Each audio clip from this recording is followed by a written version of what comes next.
A fraught battlespace awaits Israel after the pause. Israel faces an agonizing and probably controversial dilemma ahead. After pausing the Gaza war for humanitarian reasons, how will the Israel Defense Forces start it up again to complete its objective of destroying Hamas's political power? Friday's celebrations of the release of 13 Israeli women and children didn't mask the concern among senior Israeli officials about what's ahead in this stop-start war as Israel seeks to recover all 240 hostages and also crush the Hamas forces that hold most of them. "It's bittersweet," said one senior Israeli official in an interview on the eve of the hostage release.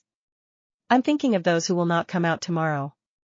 Israel hopes this round of trading hostages for Palestinian women and teenage prisoners can be extended until all the roughly 100 women and children held in Gaza have been freed. At this point in time, Israel is focused on getting all 100 women and children released, the senior official said. It will be far harder to expand the process further to include the more than 100 male civilians and soldiers. That probably means a return to battle soon. "The next stage will be high-intensity conflict," said the senior Israeli official. "The IDF is determined to go to the next stage of the war. We're not at the stabilization phase yet." Asked about the likelihood that this renewed Israeli attack will draw international criticism, he responded, "There is very strong determination on the part of the IDF and the Israeli people that we can no longer live with Hamas ruling Gaza. Here's the nub of the problem: Israel will seek to resume offensive operations at a moment when international pressure will grow for a permanent ceasefire." An example is Qatar's foreign ministry spokesman Majid al-Ansari, who told reporters Thursday in Doha, "Of course, our aim is for this deal to end in a lasting truce." Qatar has been the key mediator between Israel and Hamas in the hostage release negotiations. "I've watched Israel repeatedly face similar dilemmas in past wars, of diplomatic pressure to halt fighting before the IDF believes it has completed its mission. In the 1973 Arab-Israeli War, Israel had trapped the Egyptian Third Army on the east side of the Suez Canal and was stopped only by the intervention of U.S. Secretary of State Henry A. Kissinger.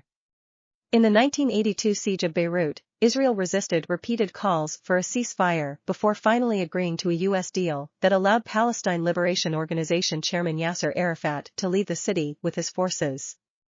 Perhaps the most relevant example of stop-start warfare against Hamas was Operation Protective Edge in 2014. Israel invaded Gaza to destroy Hamas tunnels and stop rocket fire. Israel attacked July 7. The United States and Egypt brokered temporary, short-lived ceasefires on August 1, August 10, August 13, and August 19 before a lasting truce was reached August 26. For all the devastation this latest war has brought to Palestinian civilians, Hamas fighters remain well entrenched underground. Clearing operations aren't over in northern Gaza, and those in southern Gaza have barely begun. A second Israeli official said the Hamas tunnel network is more developed than we thought and that at least 600 tunnel shafts have been discovered and closed in the north alone. The next phase of the war probably will include heavy assaults on Khan Yunis and other Hamas strongholds in southern Gaza. But Israeli officials hope that during this stage, more international humanitarian aid will be available to ease the suffering of Palestinian civilians, reducing the horrific images that drew global protests during the first 6 weeks of the war. Hamas will undoubtedly use the pause to rest and regroup, and so will the IDF. "The pause will let our fighters get better prepared for the next stage of the war," said the first Israeli official. After the pause, Israel must make some tough decisions about IDF force levels. After the October 7 Hamas terrorist attack, Israel called up an estimated 300,000 reservists, an unprecedented number that left the Israeli economy badly depleted of young talent. Some unneeded reservists may be sent back to their civilian jobs. But the first Israeli official stressed that destroying Hamas is an overriding concern. "There's an understanding that from an economic perspective, we need to win the war," he said. "The costs of war are short-term relative to the long-term benefit of people going back to living safely." In the political military sphere, one of the hardest maneuvers is advancing forces against an information barrage to stop the conflict.